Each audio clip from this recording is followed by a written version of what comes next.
ప్రధాని నరేంద్ర మోదీ సంకీర్ణ ప్రభుత్వాన్ని 5 ఏళ్లు పూర్తిగా నడపగలరా?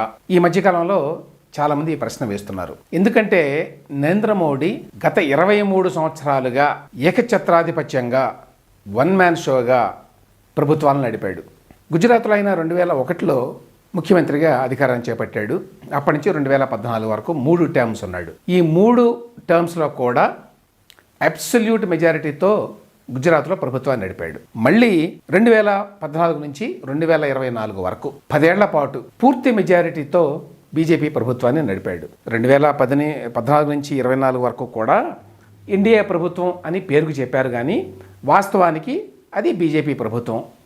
ఇంకా కరెక్ట్గా చెప్పాలి అంటే నరేంద్ర మోదీ ప్రభుత్వం. అట్లాంటిది ఇప్పుడు 2024లో మొట్టమొదటిసారిగా తన రాజకీయ కెరియర్లో ఒక సంకీర్ణ ప్రభుత్వానికి నరేంద్ర మోదీ నాయకత్వం వహిస్తున్నారు. కానీ నరేంద్ర మోదీ తత్వం తెలిసిన వాళ్ళందరూ చెప్పేది ఏమిటంటే ఆయన సంకీర్ణ ప్రభుత్వాన్ని నడపడం చాలా కష్టము అని. ఎందుకంటే నేను ఇంతకుముందు చెప్పినట్టు ఆయన మొదటి నుంచి తాను ఏమనుకుంటే అదే చేసేటువంటి మనిషి, తనకి ఎదురు లేదు, తాను ఒక తిరుగులేని నాయకుడిని అనుకునేటువంటి వ్యక్తి. ఆ రకంగా ఆయనకు సాగింది కూడా 2001 నుంచి 2024 వరకు. కానీ ఇప్పుడు పరిస్థితులు మారినాయి. ఇప్పుడు కనీస మెజారిటీ 272 గాను 240 సీట్లే వచ్చినాయి. అంటే 32 సీట్లు తక్కువ. సరే, ఇప్పుడు ఎన్డీఏ ప్రభుత్వం కింద 293 మంది ఉన్నారు మాకు అని చెప్తున్నారు. ఇందులో ప్రధానమైన పార్టీలు 2: తెలుగుదేశం పార్టీ, జనతాదళ్ యునైటెడ్. ఆ 2 పార్టీల నాయకులు కూడా చాలా సీజన్డ్ పాలిటీషియన్స్. వాళ్ళ మీద ఆధారపడి ప్రస్తుతం ఈ ప్రభుత్వాన్ని నడపాలి.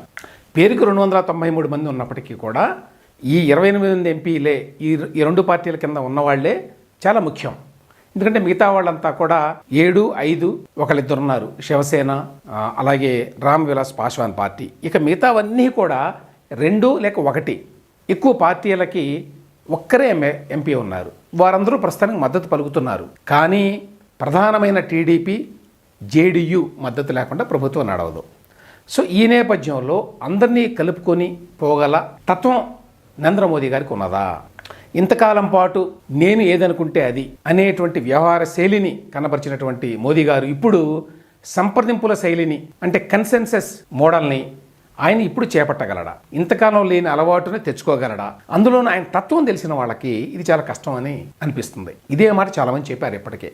అంటే ఎస్పెషల్లీ విమర్శకులు ఎవరైతే ఉన్నారో బీజేపీ ప్రభుత్వం లేక నరేంద్ర మోదీ మీద, వాళ్ళందరూ చెప్పేది ఏమిటి?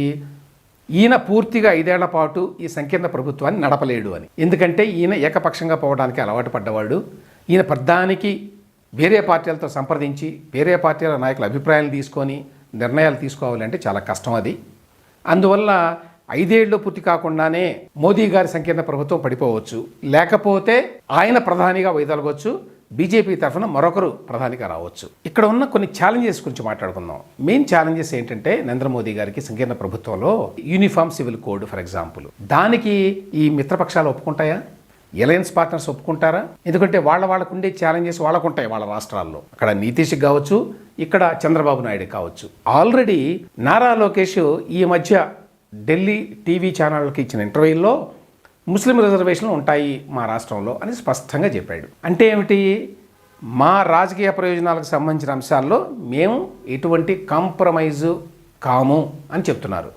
దాని మీద మరి బీజేపీ నాయకత్వం కానీ ఎవరు కూడా మాట్లాడాల, ఎవరేమో ఖండించాల. అంటే ఖండించేటువంటి పరిస్థితి లేదు. అంటే కొన్ని విషయాల్లో కాంప్రమైజ్ కావాల్సిందే. ముందు అట్లాంటి ఇష్యూస్ ఇంకా చాలా వస్తాయి. డీలిమిటేషన్ అంశం ఒకటి. 2026లో డీలిమిటేషన్ ఉంది. అంటే నియోజకవర్గాల పునర్వ్యవస్థీకరణ ఉంది మళ్ళీ. అప్పుడు ఈ కొత్తగా బౌండరీస్ నిర్ణయించేటప్పుడు ఒక సమస్య ఏమిటంటే నార్దర్న్ స్టేట్స్, ఉత్తరాదిలో ఉన్న రాష్ట్రాలకి ఈసారి ఎక్కువ ఎంపీ సీట్లు వచ్చే అవకాశం, దక్షిణాదిలో ఉన్న రాష్ట్రాలకు తక్కువ వచ్చే అవకాశం ఉంది. ఎందుకంటే ఇక్కడ జనాభా తగ్గింది, అక్కడ జనాభా పెరిగింది. సో జనాభా తగ్గించుకోవడం వల్ల దక్షిణాది రాష్ట్రాలని పెనలైజ్ చేస్తున్నారు, శిక్షిస్తున్నారు అనేటువంటి విమర్శ ఉంది.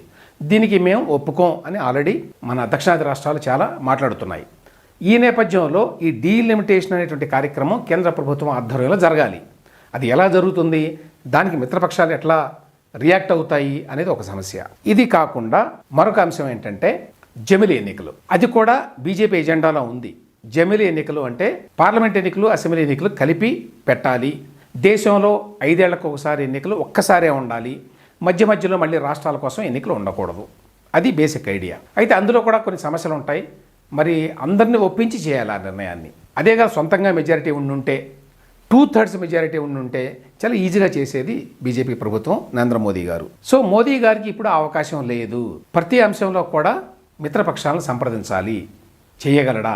అయితే మోదీ గారు ఎప్పుడైతే బీజేపీకి ఆ సింపుల్ మెజారిటీ రాలేదు అన్న విషయం తెలిసిన తర్వాత బీజేపీ నాయకులతో మాట్లాడేటప్పుడు ఎట్టి పరిస్థితుల్లో నేను సంకీర్ణ ప్రభుత్వాన్ని సక్సెస్ఫుల్గా నడిపి చూపిస్తాను అనే మాట అన్నారు అని చెప్పి పత్రికలో వచ్చింది.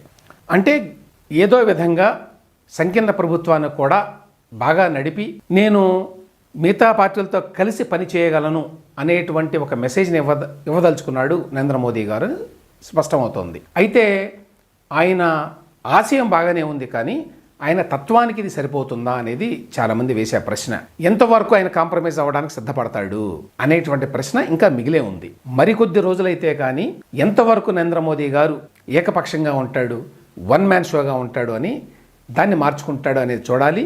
ఇప్పటికైతే గతంలో నరేంద్ర మోదీ ప్రభుత్వం లేక బీజేపీ ప్రభుత్వం అనేటువంటి మాట ఎక్కువ అనేవారు. ఇప్పుడు మోడీ మొట్టమొదటిసారిగా ఎన్డీఏ ప్రభుత్వం అనేటువంటి పదాన్ని ఎక్కువ వాడుతున్నాడు.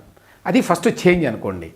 కానీ ముందు ఇంకా ఎక్కువ మార్పులు రావాల్సి ఉంటుంది ఆయన వ్యవహార శైలిలో. గతంలో ప్రధానమంత్రి వాజ్పేయి ఎట్లయితే మిత్రపక్షాలన్నింటినీ కలుపుకొని ప్రభుత్వాన్ని 5 ఏళ్ళు సక్సెస్ఫుల్గా నడిపారో అదేవిధంగా నరేంద్ర మోదీ గారు కూడా నడపగలరా అనేది ఇవాళ అందరి ముందు ఉన్న ప్రశ్న.